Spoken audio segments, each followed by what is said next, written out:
Hello everyone, I am Jamarl Thomas. I am your host. This is the Progressive Soapbox. Welcome. Guys, I hope you guys have had a really good day. This has been a productive day for me, so far so good.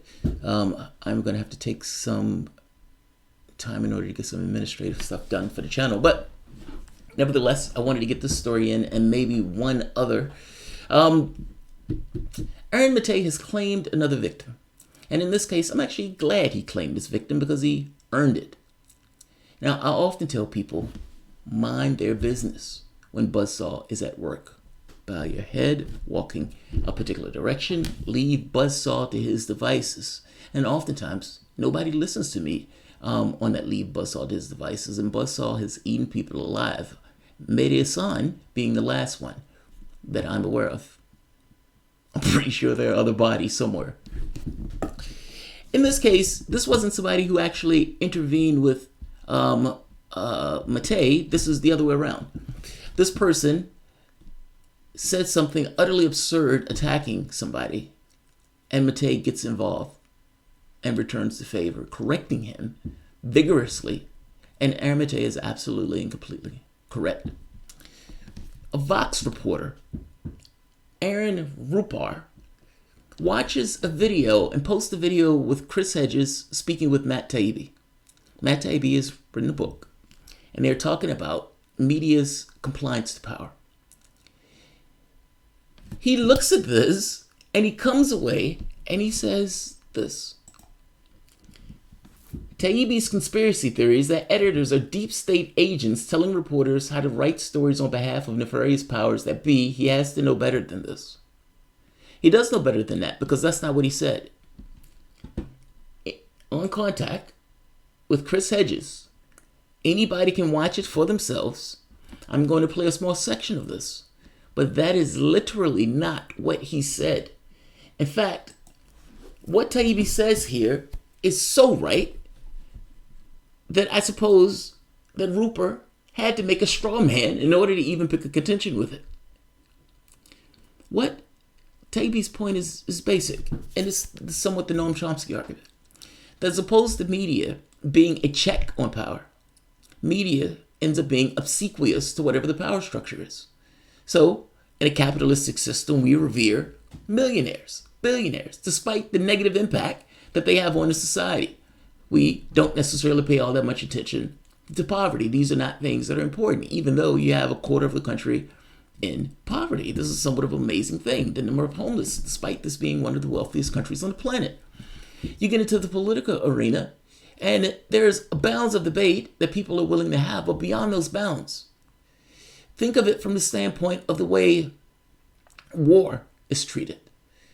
Whatever the United States does, the United States is doing right. It may mess up, it may make a mistake, but ultimately, it's doing right. That's somewhat of an absurd proposition. And yet, that is the proposition that the United States takes. The United States works within its best interests, even though it uses the propaganda and the language of we're dropping these humanitarian bombs. The destruction of Libya was hailed as a great success. They were selling slaves in Libya.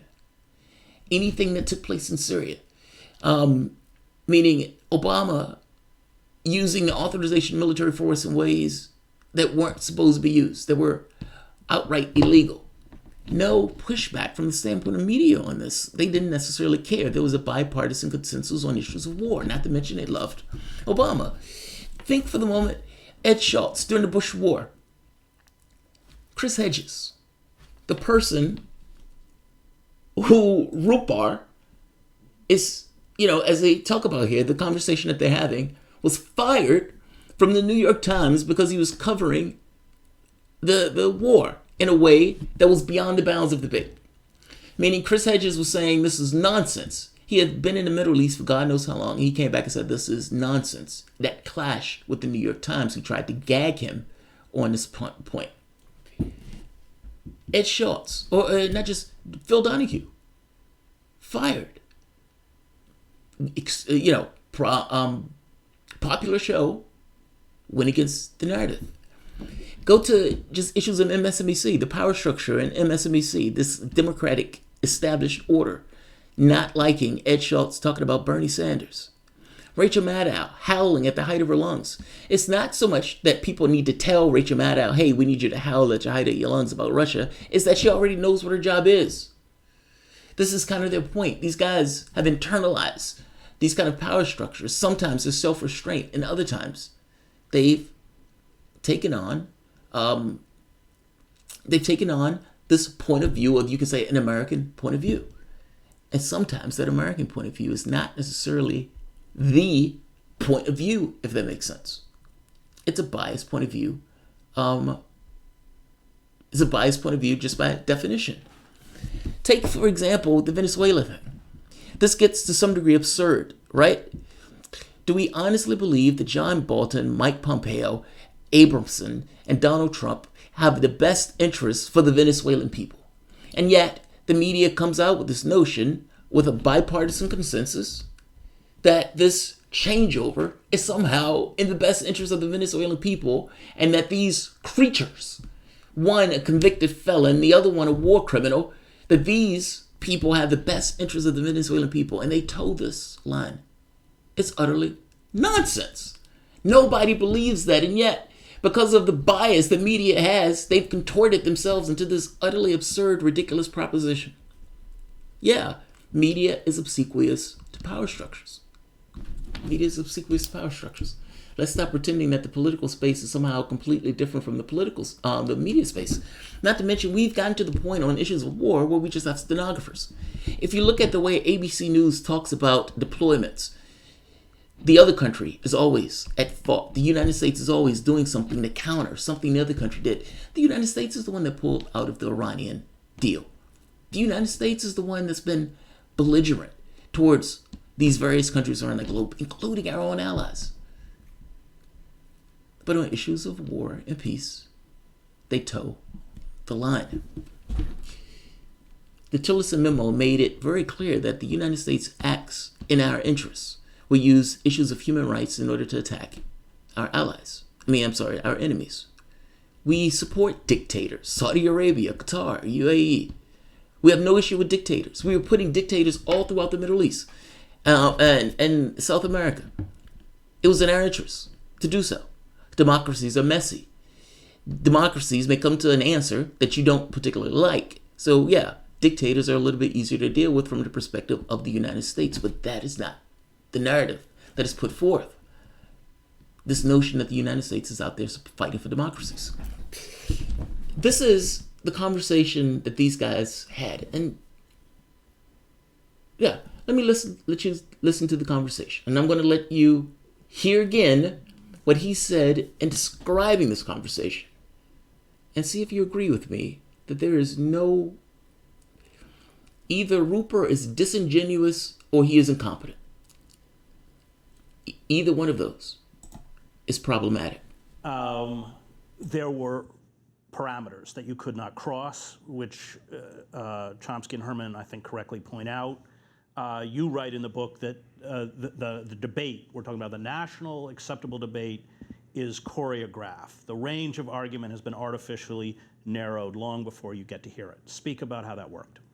Yeah, and this is something when I first heard manufacturing consent in 1989, I guess I was 19. I had grown up in the media. Everybody I knew growing up was in the media. I was not really aware of this, because when, as a reporter, you're assigned to something, you just go out and you do the story that they tell you to do.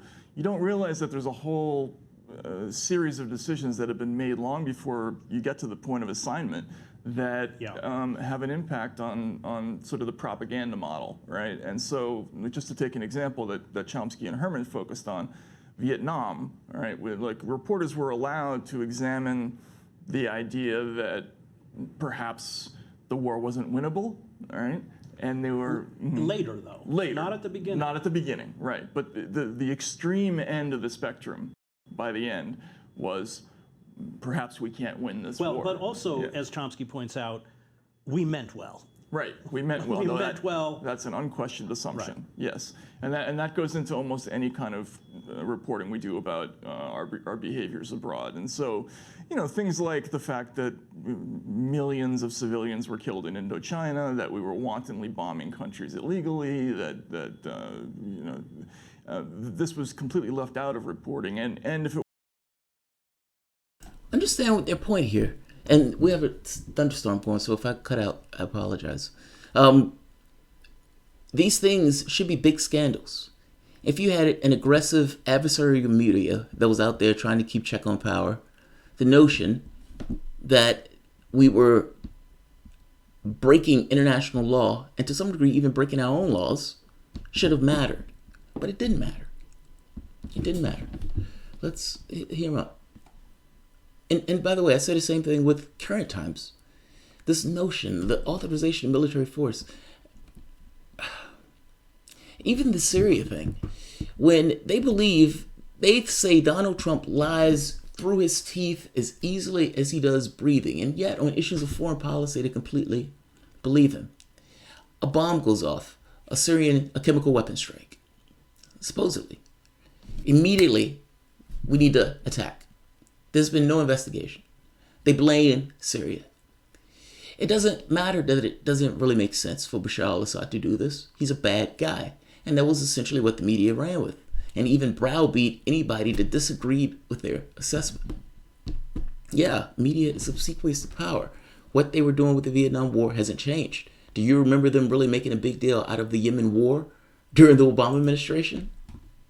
They hate Trump now, so it's a big deal. It was reported on. It was always, a mistake. It was a well-meaning effort. We were trying to help these people, et cetera, et cetera. You couldn't report it from any other angle. And as Chomsky and Herman point out, when you cross the line and question the motives and say we went into Iraq for the oil, or we're 18 years in Afghanistan because Raytheon and Halliburton are making fistfuls of money off it, then you're pushed out.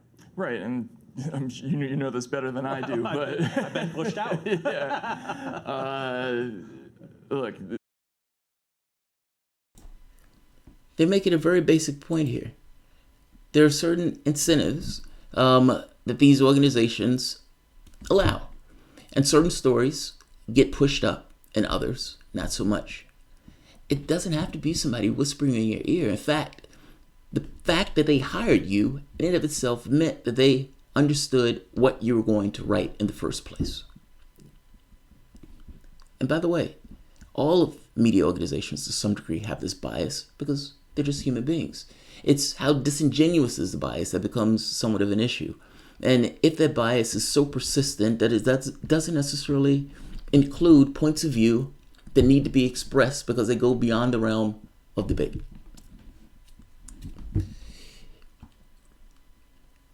He's not saying,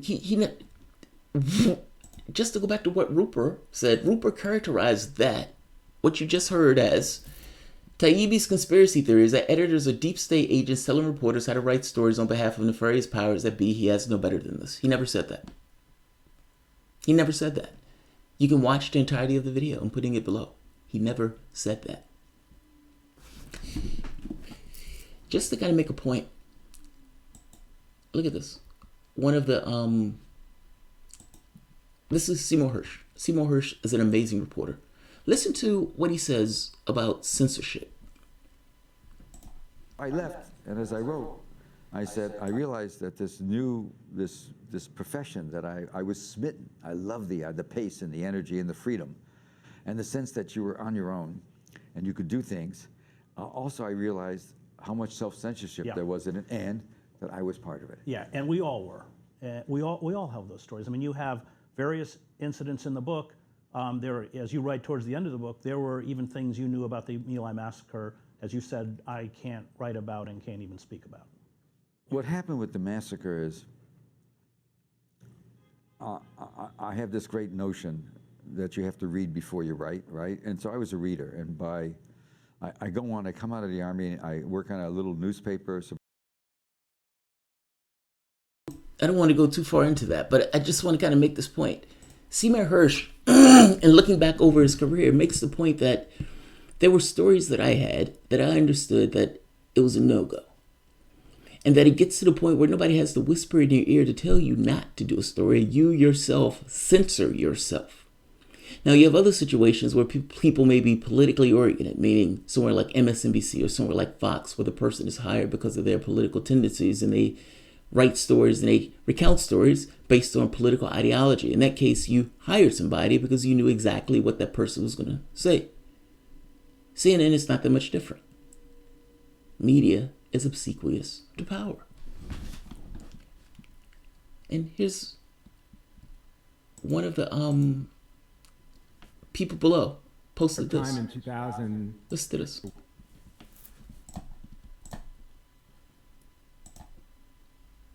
Come on.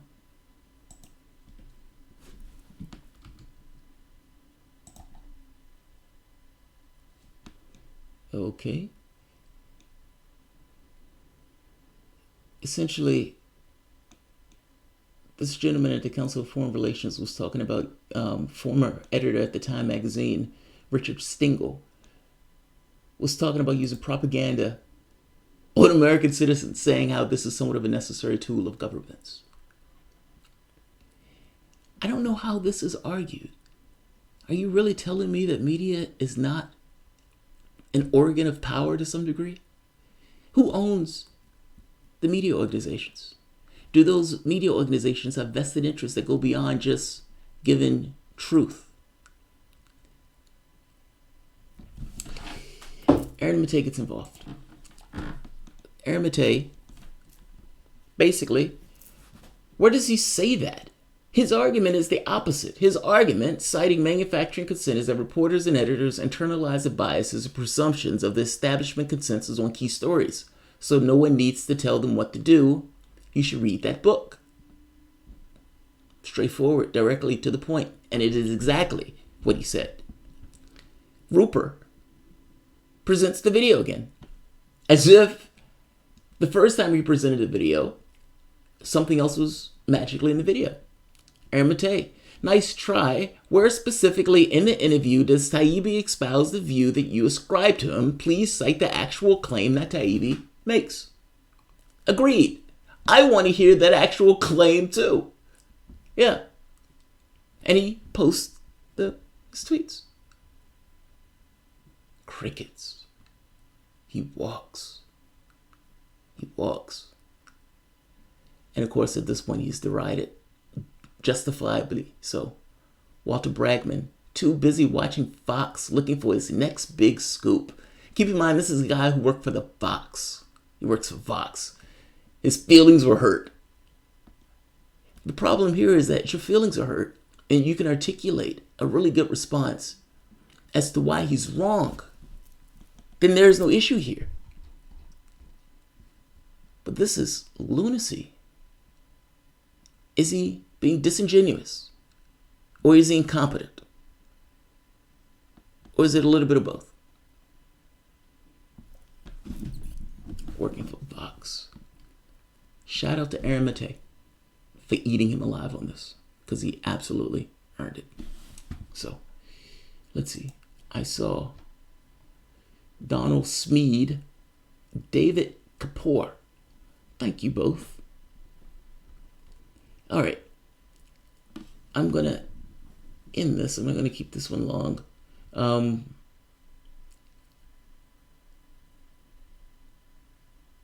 Yeah, this one is going 18 minutes. It's a little bit long. But Balthazar, Rupar dragged reputation. Yeah, right? I mean, I don't understand where he gets this from. I don't even understand why he's angry and bitter at Taibbi. I mean, is this just jealousy? I mean, what is this? Now, I'm bitter. I'm bitter that Aaron Maté has lied to me when he told me he was going to come on the show and ghosted me. But that's me being bitter. What does Rupar, what's his excuse? What's his excuse? I don't know what his excuse is. Just saying. Oh, RuPaul dragged reputation. I get it. RuPaul. I get it. All right. I'm going to end this here. If you guys enjoy the content, please feel free to share, like, subscribe. And of course, you can always support through PayPal or Patreon. And I want to give a shout out to one of my subscribers, Sports Droppings. Thank you for the heads up. Thanks all.